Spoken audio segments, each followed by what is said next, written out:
Hello there, Outliers. Niiamah is Shang here, and thank you so much for joining us here today on Outliers Edge Live. We have ourselves quite the roundtable today as we were joined by two outliers who are playing the game differently and still find a way to up level and expand themselves and the people around them. I'm excited for you to get to know them, get to see what they're up to in the world, and how they are choosing to be both as leaders and as people as they continue to create. Why don't we give ourselves a chance to get to know these outliers here today? We'll start off with Shanice. Shanice, thanks so much for being here today. Would you mind letting us know more about you and the game you're currently playing? Oh, yes. So I'm with Just One Academy. We're out of Prince George's County, Maryland. And the game that we are playing here is allowing students to run their schools. So we think it's hilarious, actually, when we go into classrooms and we're like, who's teaching here? We're like, I don't know, who's teaching?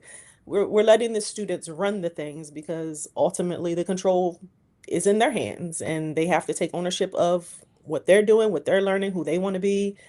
And it is really ruffling a lot of feathers because it's not organized. It's not the traditional way. So we're disrupting education, which is unheard of, and I love it. Well, I'm glad that you're here. I love the element where you said like it's not organized. I'm like, oh, at the same time, it feels like there's a totally different way of organization. It's just not what they're Yes. used to seeing. It Yes. reminds me of like the Little Giants movie where it's just like, no, there's something actually taking place here. You just may Oh not be able yeah. to know what's happening. Oh Awesome. yeah. Well, Shanice, I'm excited for that disruption, and we're excited to see how we choose to Mhm. play with it today in today's conversation. Randy, Yes. let's let outliers get a chance to get to know you. Do you mind sharing more about you and the game you're playing? Sure thing. And for starting, Shanice, I'm already inspired by you. So there's more to conversation there because, yeah, Thank youth you. development is sort of my big out of work trajectory. And so I love what you said. So my name is Randy Herbertson. I am a lifelong creative professional. I currently run the Visual Brand, which is a branding studio based in Westport, Connecticut, in a converted post office that you can see behind me. Uh, and the game I'm playing, certainly professionally, is a creative creation and creative development and inspiring creative people to be creative. The other thing I do, it's worth noting though, and I've done a lot of podcasts, is during COVID, I launched a blog called uh, Moving Forward, which background is that is I'm a stoic, which means I'm a glass half full guy, and a stoic post on a social media account that blew up, and I turned it out into a blog. And it's gotten a lot of Mm. views over the years. It's got about 50 views since I launched it, but it is certainly something I still do every week, and I post it in lots of places, and it's cathartic and also hopefully helpful to others. Mm. Nice. Well, yeah, thank you for that, Randy. And like one of the things I love about that is like the organic nature of it, right? It feels like you wrote it to share it, and Hmm. then you continue to lean into it.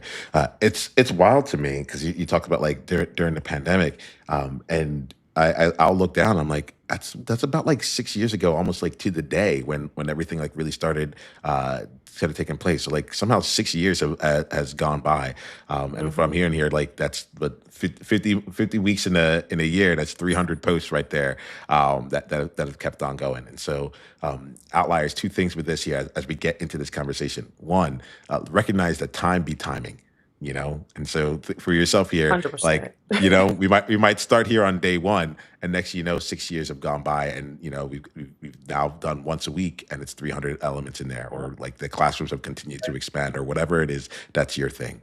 Awesome. So let's play with today's conversation. There's something that came for me here, and it was when Shanice was describing the classroom, and I was imagining someone walking in and like seeing what her classroom was and be like, what's happening here? Like, and where I want to get to is this element of like it might it's something that you do that to Mhm. other people like they don't understand it, but it's actually one of like the core things beneath what allows for your success, right? For example, Mhm. y'all came in here and I'm like, all right, great, we were just gonna go live, and how we have the conversation, that's what I'm really looking at, not actually the words that are being said, but the experience that we have. And so that's an example of it on my end here. I'll be curious for you all, about something that you do that almost no one else would do, or if they see it, they think they know what's going on, but they don't understand the real magic that's happening underneath. Either of you feel like taking that one on? Yeah, so I love it. So I was just sitting here, I'm brainstorming. I have a class that I need to teach tomorrow, with a bunch of high school kids, and they're like, "Oh, just be concerned when they get there." And I'm like, "Okay." And so I'm just sitting here thinking of what am I gonna do? What am I gonna say? What happens in this 30 minutes that I have these kids? And I said, I'm gonna do like a cocktail party. I'm gonna go in, I'm gonna do high tables for them. I'm gonna set it up nice. I'm gonna get serving trays and nice juices, and I'm just gonna host them because I'm in their house and I don't know what else to do. So at the very least, I want to shock them and just show them some sort of appreciation, because I've heard my kids come in and say they've gone all day and no one has ever said good morning, have a good weekend, have a good day, how are you? So at the very least, to just bring them into a classroom and just serve them, and the conversation's going to go where it goes. But for someone to look in and be like, why is she serving like orange juice and crackers and all the things when she should be teaching? And it's like, I am teaching because I'm allowing them to get into a different headspace and a different, be somebody else that nobody else expects them to be first. And then I'll get to where I'm going with this. So I have to set the stage for how I need them to think before we can have this different level conversation. So I'm so excited about it. I'm so, so So excited. I would build on that, Sharneise, because one of the things I would tell you that I think that accomplishes, and that it happens certainly even with me, with my team, is get them to actually interact, not just Hmm. to be someone who's getting information reflected against them, against oftentimes with a young person a hard shell, right? It's bouncing off of them versus being engaged in relation, let alone showing a Yeah. little bit of gratitude, right? I think Hmm. that's really critical. One of the things that I do a lot, and one of my favorite things I do with my team, is I do what's called a design crit when we're working on a bigger project. And I will tell Love you, that. it's not a very profitable thing for me to do because I put too many people on a project. But the point of it is creating action, and they cross it. They basically cross critique each other's work. Hmm. And what turns out that people love it. It's very old school. We literally put it on a wall. We do it looking at screens. And the whole point is just to create that conversation. So rather than just getting a Hmm. one-way feedback from me or from a client, they're interacting together in a design language that they all share. And it creates better, to your point, better learning, because it's not Yeah. one-way learning, it's interactive learning, and it's a two-way learning. I love that. I had to do that in college. So my first love is architecture. And we had to do the exact same thing. When we did a presentation, we had to throw it up. And there was a bunch of judges who just sat there. And what that taught me is you got to be ready because you never know what they're going to Right. ask you. And you need to know it from the heart because there's never a script. You're never going to remember what you wrote. You did it for this reason and the answer for this reason. So it's just that confidence, I guess, that you have to just pull Yep. from somewhere, which I'm also doing with this strategy because I don't know how you teach confidence other than to actually make somebody do it and make them feel special enough for it to come out of somewhere. So I'm excited. We'll see what happens with it, but they're So gonna I hear my would tell you famous that line if they don't get it right. I'm gonna do that one better. word That's my is, famous line. I was going to say that one word you just said is the most important gift that someone can have, and that is Yes. confidence. Confidence, Yes. and to me, the second one is Huge. optimism, right? Or hope. Yeah, and if you don't have confidence or hope, then you're going to go nowhere, right? But Yeah. and look, at everybody has it somewhere inside of them. You just have to pull it out of them, make them feel safe to demonstrate it, Hmm. and feel secure to use it. Hmm. There's Yeah. something that's coming to me as you're saying this here when I think about confidence in particular. And one of my coaches, he'll say, confidence is the result, not the prerequisite. What comes Mm. first is courage, right? It's the experience of it. And so, like, what like this is one of the things with Shanice when you're talking about like setting up that room. You're like, I don't know how to teach confidence. I'm like, I think people think that you can, but You it can't. feels like it's an Right. experienced. It It is. comes from Right. experience, and sometimes we got to work together. And someone's like a manager or someone's like, here goes the training. Well, that's them trying to share an experience, but it's not, it's different until you actually get into it. And so Hmm. you're you're getting me to think a little bit on that space and how you create the room and how you create Yep. something differently there. You Yes, I know, love it. And creating the room also to build on that is really important. And by the way, this is even the space that I'm in here. I'm a little bit of a nut job in terms of feng shui, if you're going to use Me a fancy too. word. But it's both the lighting, it's the sound you may or may not be able to hear. We have background music here that's subtle, but the lighting, the sound, the whole atmosphere, even the The smell smell. Yep. make a difference. People basically work productively, do whatever in life is productive. I'm also big, the funny here, not in my office, but the main floor of community. And so people being near each other without hard walls in between has always served me well, because even if they have their own space and their own whatever, there's a feeling of togetherness and a feeling of productivity that can sometimes be better than in an isolated space. Hmm. So the other last thing I was going to say, I do mind what you said. I think I agree that courage comes first, but I think confidence is a grown and nurtured ability. So if you've shown courage and you've had then end up with confidence, it will come back quicker the next time. Yeah. Because you have then feel safe and then feel successful when you've exhibited confidence. And then the flip side too, when we sometimes the old overconfidence, when you do demonstrate it, that's also a learning thing too. It Hmm. shouldn't put somebody back from being confident yet, but sometimes there's a level where it crosses the line, right? Yeah. Where you can become disrespectful, or you can become, not listening to others. So, but I think it's a grown practice It for sure. is. So now you got me in here. Let's play a little bit with the overconfidence part, because I like the confidence part. Like that's where I want to go. I'm like, as a coach, let's talk about Right. confidence and go there. But now let's go with overconfidence. And I think that there's some element of this, especially as I think about outliers. Like we're different from the norm, right? And it's Hmm. just in the name, right? It's like wherever the average is, we're doing something we're a little bit off of wherever the average is, right? Or maybe a lot of off from it. And so there's an element that comes in when I hear the overconfidence. The two things that come to my mind are one, how do you navigate when you end up going into something that might be over your head, or you're overconfident in it, both from either the language you took. So I felt like the disposition, Randy, there was like a disposition element of it. Like, all right, like, are you getting on the end of disrespectful or cocky of it? But on the other side of it, there's also the element of there were two ways I was going to look at it, but I think I started down the disposition side. So why don't we start off with that? I think about it from like the outlier standpoint, where it's like they know that they're doing something different.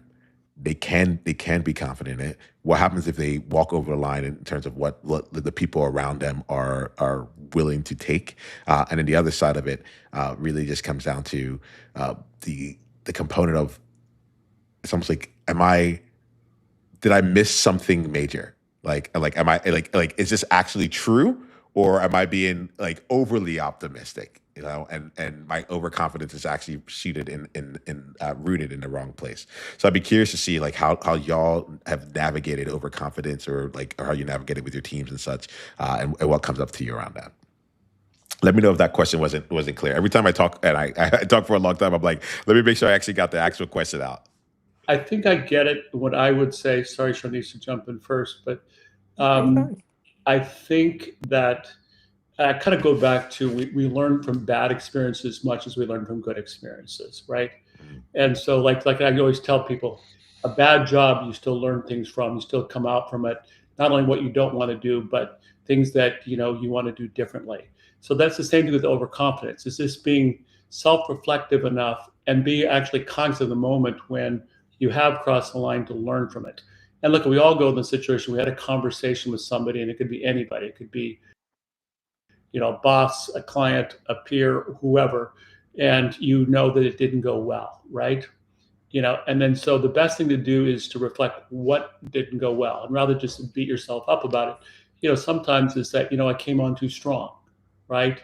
I didn't listen well enough. I showed some good things, but not some good things. So I think it's a lot of just truthfully, like, just again, you got to test the waters, right? How far should I go versus what's too far? I'll leave it at that, Charnice. Now your brilliance. So I'm thinking about it from the standpoint of when I've experienced one of my students or someone else who's been overconfident, and I'm just like, why?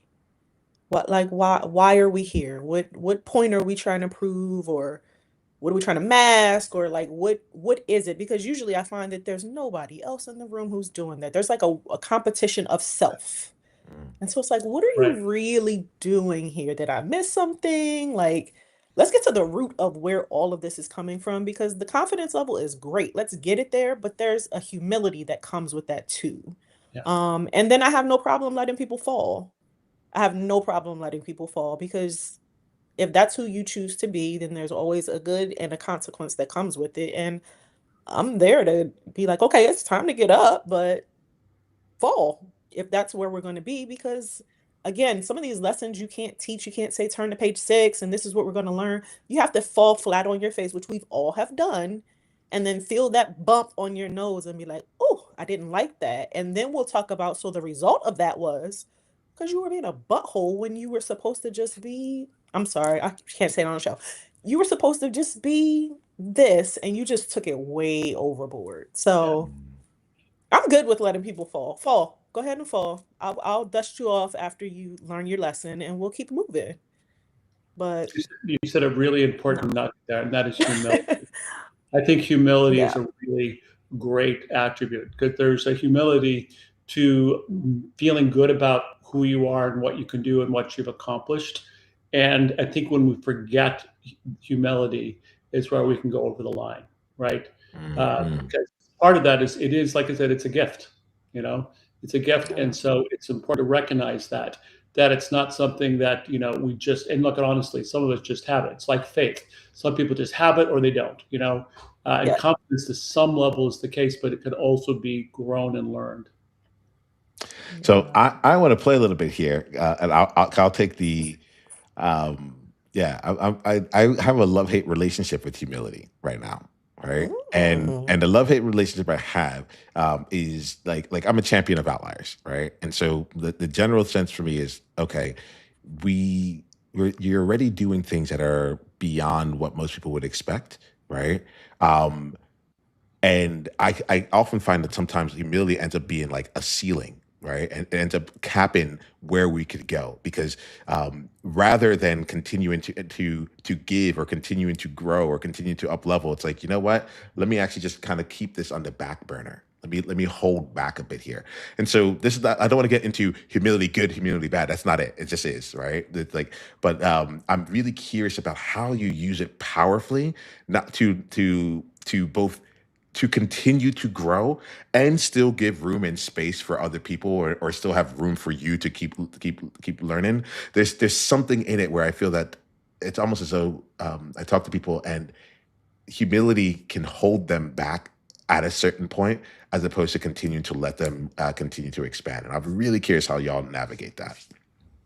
So for me, the way that I look at it is I see exactly what you're saying, because depending on how you've been brought up, depending on your level of risk, depending on all the things, you could see it that way. For me, it's more about mindfulness. Like, okay, so be mindful that you did not do any of this by yourself, that you still have a responsibility to bring someone along with you, that, there's still more, that you haven't arrived, that there's still more to come, that you've come a long way, but you still have a long way to go. So it's that balance of understanding that you're not a bubble. You didn't accomplish this on your own merit, on your own strength, on your own anything, whether that's from whoever you pray to and whoever you believe, whether that's your family, your background, your community. You did not do this on your own. So settle down a little bit and understand where all of these blessings and this grace or this luck or whatever you believe in came from, because it wasn't something you just pulled out of your pocket on your own type of situation. So it's kind of like a mindfulness tick with me. I totally agree with you, Sharneise. And actually, I think that's sort of the key, is to think that we do anything all by ourselves, right? It comes from somewhere, and a lot of times it can come from others. Again, it can come from faith, it can come from many places. But the most important thing is to know that, and again, it's a little bit of gratitude too, is to be gratitude that, however it happens, and it's may even be luck, but it's not always pure luck. You know, but it's to recognize that you to feel gratitude, that that it is something that has happened, and importantly, like you said, it's not an end zone; it's a starting gate. Okay, so everything we accomplish is a starting gate to something else. That's not a pressure to over succeed. It basically means it opens a new door for new learning, for new opportunity, and for new experiences. And it just reminds people too that, it could all go away. Mm. Right. It just as quickly as something can come, it can absolutely go away. So be mindful and appreciative of it and humble in the fact that you reached this point, but don't let it get to that point now where you're like, "Ooh, I'm here. This is who I am. I'm arrived by myself." So, So I'm hearing. So Yes, sorry, please, that Randy, just go. reminded me of something really important. So I am like I say, I love to read. I read way too much digitally versus books these days. I know I love books. Um, and I just reread Eckhart Tolle, and one of the things he talks a lot about, because I had read it a million years ago, was being present. Being very, very aware of this moment. We spend way too much time letting things go by quickly in our days, and our weeks, and our months, and our years, and don't really take any moment and really live in the moment. And that's a trite saying that we hear a lot, but it's really true. That you have to literally sometimes take a step back and go, wow, look where I am right this moment. And isn't that great? Allies, I'm going to invite you right now to bring your presence in, right? To take that moment right now and just take just take an assessment of where you are. Just take a moment to breathe that in, as in my language here. Randy, Shanice, like, this is part of the reason why I choose to hold this conversation in the way that I do. To Shanice's, like, setting up tables, or you being like, come into the post office, like, this is like, it changes things. I don't give questions before we come here. I let you know the conversation is going to emerge. Why? Because it requires presence in that case. I'm not, I specifically outlined, you may not know this, but I specifically asked, I'm like, don't come in here to talk about your talking points. I usually say, if it can be Googleable, now I guess if ChatGPT would say it, like, Right. we're not interested in that, and the reason for that is because underneath all this, I want to have an experience of presence. I want to have an experience of, like, of us actually listening to one another and growing and being in conversation and seeing what new connections can be made as a result of it. So, Randy, when you bring in presence here, and since Shanice, you opened the curtain on, like, hey, the experience itself is something important.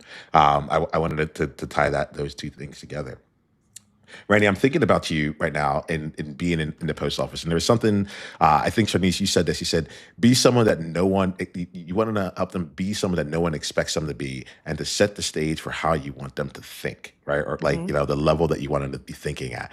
And that really rang true for me, because I think that I spent a lot of times, I bring people together. I spend a lot of time thinking about, like, how are we creating the environment, or to get the person to show up at the level that we want to show up as. Like, this thing, outliers, is a made up term, right? But just because I have outliers up front, people bring the more outliery version of themselves to the conversation, right? If this was professionals edge, we might be seeing people show up in a Yeah. very different way, right? Even though we're all really high professionals. So I'm really curious, and Randy, I'm going to start with you here, because I'm curious about, like, the post office element. Like, here, how do you all use your physical environments, or even if you're doing things virtually, how do you use the environment to set the tone of how you would love for people to show up, and experience you, or have an experience of you?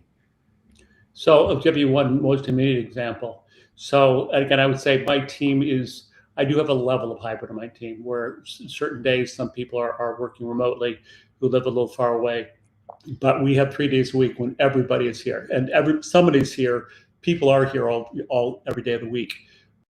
But on the days that we're all here, we meet in the morning together, all around one big table, all 15 of us. And, yeah, we all try to do this room that's behind the wall there. We have a big studio back there, and we meet together. And it's actually something nobody ever grumbles about, but it's that physical presence. And what I've also learned is I don't just simply run through our task list. We have a conversation, and I ask each person, so what do you have going on today, and who needs to help? I love it. That's the conversation. What do you have going on and who needs to help? And that starts a conversation with everybody. And we had that, not only people remembering more, because I was finding before when I was just listing things for them to do that they kind of half listened and whatever, moved on. But back to that interactive learning, Sharneise, we talked about, when it's a conversation, people not only leave with saying, I really have an idea of what I'm about to do today, but I don't Mm-hmm. know who I'm going to interact with. And Mm-hmm. doing that in person really, really, really makes a difference. Mm-hmm. I love it. It's that voice. Gotta use your voice. I remember just speaking off of what you said, I'll make anywhere classroom. I remember last summer I had my kids in an elevator and we were doing class in an elevator and they're like, why are we in here? And the whole point was I just need you to take up space. Right, So I had like 15 kids in an elevator and they were so uncomfortable and they hated it. And I'm like, but this is what it's about is that when this elevator opens, do you stand back? Do you scoot over? Do you get off? It's like, are you going to take up space or are you going to get off and just wait for the next one? And it turned out we ended up with like 30 kids in this elevator because I'm like, I just need you to be uncomfortable enough. It's only 5 floors. Be uncomfortable enough to know that right here in this elevator, you're going to take up space and don't apologize and don't get off and don't scoot around. Own it and be there. Somebody's going to move if they're not uncomfortable.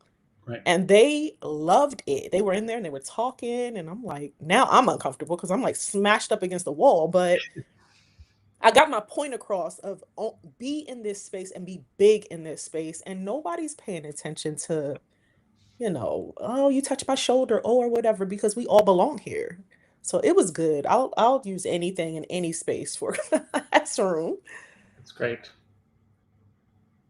I loved it. It was fun. This makes me smile. A few things that come up here. One was an outliers. I want to get your thoughts here. Like put into the conversation here. Put into the chat. Like what are you getting from this? What are some questions that you have, or what are some ways that you look at humility, confidence, any of the things that we're Mhm. talking about right now? Like put that into our space. This is the conversation that we're all having. That's one of the lovely things about the roundtable. If you have something, you can be a part of it as well.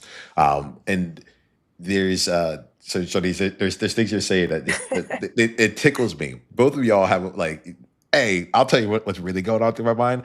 I'm like, I call this outliers edge, but I have not gone on the edge enough yet. I need a voice. Like we could go further. I haven't put anyone in an elevator and see, but I like here, Shanice. Like part of what I feel like you do is you help people grow as leaders and individuals, Mm, not just in the rote elements of it all. You create something else. mhm, Randy, when I hear you here, you're not just building a great execution team. You're building like an actual, not even just culture. You're building a unit where people know that they mhm. that they can bring the creativity, they can go for things, and they can be relied on, and they can Yep. rely on other people. Like I love that question. What do you have going on today, and who needs the help? Like outliers, like please ask yourself that question right now. Yeah. Like, what do you have going on? Actually, Randy, do you mind asking it? Because you're more practiced in it. So I don't like there may be a way that Oh, you might really, ask it that there's subtleties. what do you have going on today and who needs to help? But Niiamah, what's the important thing you just sort of touched on is that in any, whether it's a classroom or whether it's a workplace, whatever, when you create this sense of belonging and part of a group, it's a strong bond. It also makes more because they're doing it Hmm. not just for their own success or for their client or whatever. They're doing it because they want to do it for everybody involved and they care about everybody that's involved. And the other part too, I would tell you is what happens when somebody leaves, and that happens, right? It doesn't break the group apart if it's a strong group. Okay, they embrace the person that leaves, and they stay strong together, and that is a really important element of building a really strong community. The other thing I did want to just in my head, I'm going to throw it out there because Sharneise made something that you said, something that I was told long ago, and I've even written a blog post about, is the most important thing you can do is learn how to learn. If you leave, Hmm. the only thing don't need to learn facts or statistics. You need to learn how to learn because learning is a lifetime thing. And I actually hire people specifically who are continuing to learn. So I don't want them saying, "Oh, I got Mm. this degree, I got this degree, and I did I have these certifications." I could care less. I've learned, I know doing this, but I'm still learning how to do this. I'm still learning this. I'm learning new, because it's not an end zone. It's not. Learning is a lifetime. And what you learn in school is how to learn, and not Mm-hmm. even period, but how you learn. Yeah. How do you learn best? Love it. As you're I talking, I'm just sitting here thinking, you are such a steward. And I feel like we're stewards together. Yeah. Because I always look at things as what's the main event here? Are you the main event or are you the support? And it's always so shocking to people when it's like, I'm not the main event. And it's like, but you're the teacher, but I'm the furthest from the main event here. Like the main event is actually the goal that we're both trying to get to. So I'm not the main event, and actually you're not the main event either. It's what are we trying to accomplish here? Where am I trying to get you? What is it that you're trying to build? That's the main event. So I like what you said about just your demeanor and your tone is like, this is not about me. And I think that that's what makes things so rich, is this like you don't show up to be with your staff and say, okay, guys, pay attention to me and listen to me. This is what we're going to do. And this is how it goes. And I don't do that in my classroom either. It's like, okay, let me do a heart check with you first. Where are we at? Okay, now let's build from where we are, because I can't squeeze something out of you that you don't have right now. You're human first, and then we'll get to the other things that you are after that. So I love what you said about that. y'all are just bringing up components that feel really true, and it's interesting to me because I'm realizing how many of these things I use to navigate my own life, and like what we focus on as outliers and outliers edge, and but I don't know if I put like words to it. Mm, Randy, you talked here. I like to tell people I'm a very meta person. Because I feel like if you are able to understand the meta, then you're unstoppable.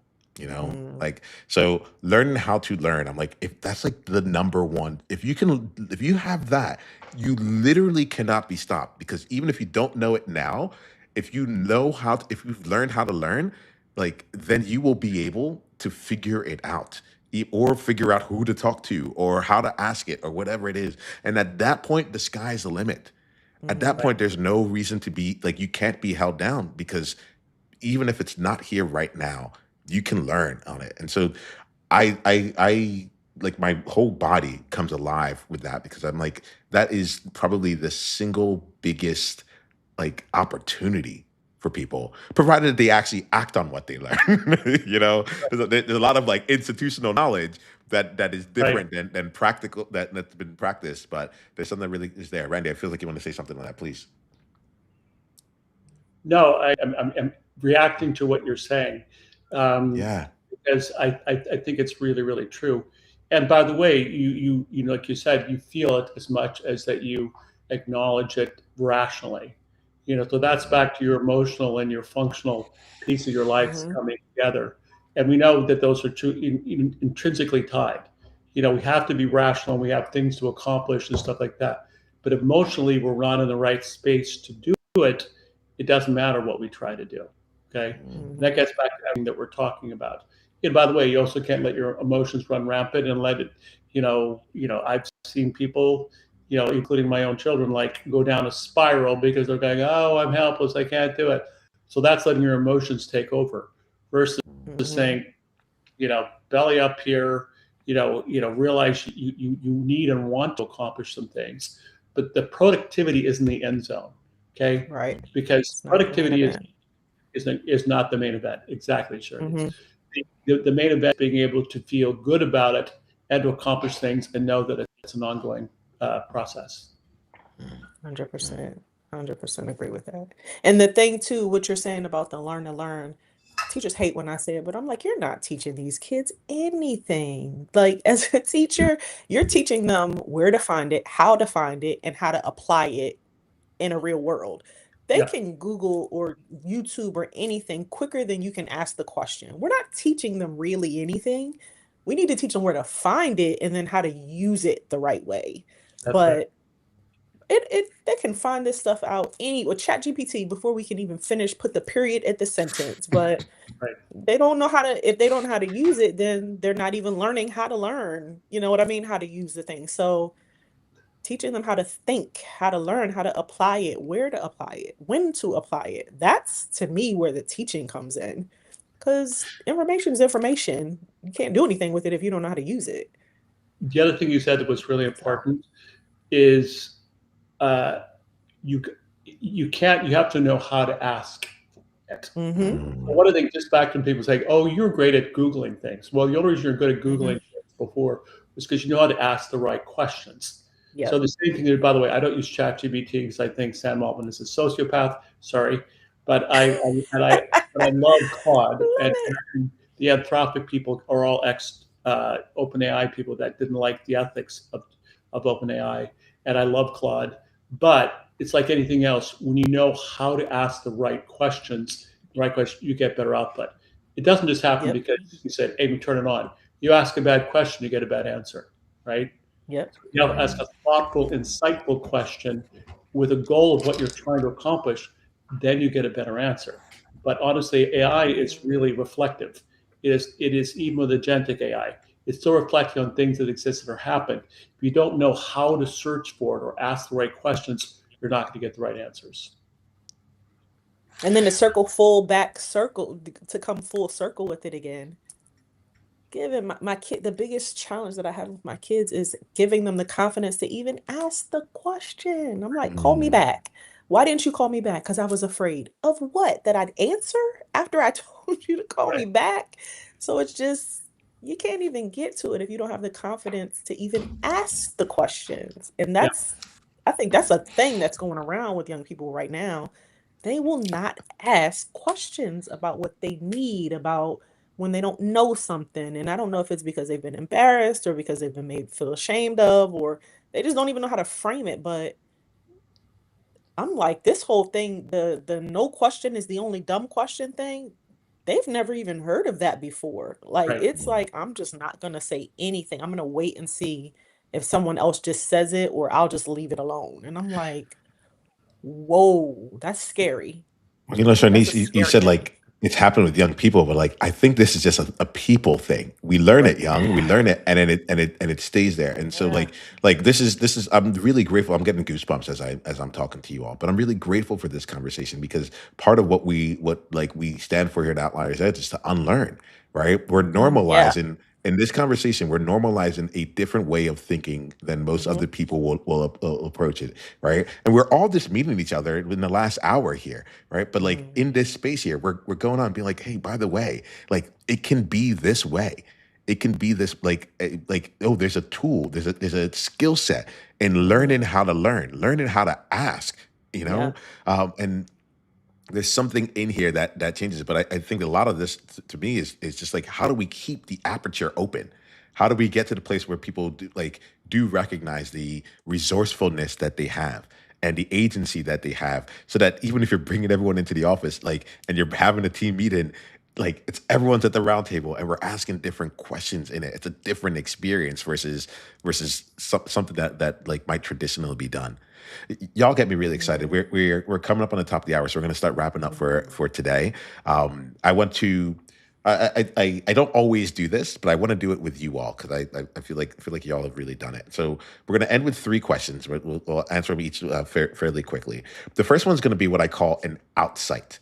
An outsight is something that you want to like a message that you want to leave with any outlier that is listening, right? So it's different than an insight. We'll get to that. An insight's what is something that you're getting from this, but an outside is what is something that you would love for an outlier to be able to take with them here. Why don't we start with you, Shanice, and then we'll go to Randy. What's one thing that you want to share with outliers here? I like that. The thing that I would share is that confidence doesn't have to start out big. Confidence can start out small, but you got to do it. Confidence could be as big as, I have the confidence today to part my hair to the left instead of the right. It's a thing, it's a step. So practice it. It's a muscle that you have to build, and it goes so far if you would just try it. Mm. Thank you, Shanice. Randy, how about you? What's an outside you got? I'm going to build on something I think we've all demonstrated today, and that's active listening. So I feel the three of us have been actively listening to each other. And so we've reacted not just to the whole narrative, to things that people have said. Something I had to learn how to do because honestly, naturally, I'm not a good listener, but I've really, really worked on it. So I think active listening in any conversation will help you not only get more out of it, but help interact with people better. Nice, nice. Thank you for that. Outliers, as we go in here, we're going to share their outsides here, but we all know that you're going to have your own insights. So go ahead and put them into the conversation here, and we'll just kind of continue. And if you want to continue to have a space to have these conversations, we do that inside the Outliers Edge Guild. You can go to school.com/outlier to continue having the conversations and be in the practice of it.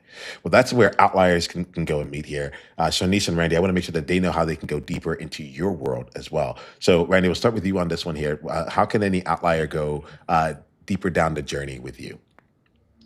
Well, one way is to look at my blog, which is mymovingforward.com. And you can read a lot there. And it's not, I don't post daily, Niiamah, anymore, weekly, but there's a lot there, and there's a way to get in touch with me. That's a really good way. And to just read more what I've written. And a lot of it, by the way, is very, very short. I love it. I love it. So, can you say the name of the blog one more time? It's mymovingforward.com. Perfect. And Shanice, if anyone wants to go deeper with you, what's the way that they can do that? Yeah, so we are on Instagram, Just One Academy on Instagram, and we are also at justoneacademy.com. And email, I'll respond, s.allen, ALLEN, at justoneacademy.com. I like to visit and travel too, so I'll pop up on people. Great. I love that. Creative possibility. All right. So then the last thing here as we go, and Just One Academy, that does not have a T in it. All right. So anyone that's listening here, JUS. JUS, right? JUS. Yes. Academy. All right, cool. So we end every conversation here. Every time I have an experience, every time I have a conversation, the real thing here is that it's a change the world, change like have a life changing conversation. That's all I ever do. And so my ask here as we wrap is for each of you to think about like one insight that you are taking from this conversation. How has this conversation been beneficial to you? Let's assume that outliers got what they needed. We gave them the outside. They know how to go deeper. But I would love if we can go around and just share one thing that we're taking out from this conversation. And if nothing's coming, if like nothing changed for you, like that's fine. It's like, like it was a good conversation, but nothing really shifted for me. Totally good. I'd rather us be honest than have to try and make something up here. All right. So why don't we go with Shanice, then we'll go with Randy, and then we'll end for today. So love to learn and keep learning. I'm all about that. I love that. I think the older that you get, it gets intimidating because you think it has to be a big thing. Like I have to enroll in college again, but reading a book or just talking to somebody, a blog, a podcast, like you were saying, just learning something to keep it fresh because things are always changing. New things are always happening. Learn something every day. It's not that hard to do. I love that. I like it a lot. Lovely. And I'll just say on a broader level, it's that taking advantage, I'm a really busy guy, so we're all busy, but taking time out to have a meaningful conversation with people you're just meeting is incredibly valuable. And we all find opportunities to do that in our lives. And don't just say, I'm too busy, I don't have time, I don't want to, because we all get things out of it. Yes. 100%. Well, thank you all. Thank you all for saying yes to this year. Thank you for being for giving us such a rich experience here, and for sharing all of your experiences with all of us here. Outliers, this is how the game gets to be played, and I invite you to go and play your game as fully as you can today. Until the next time that we talk, be you on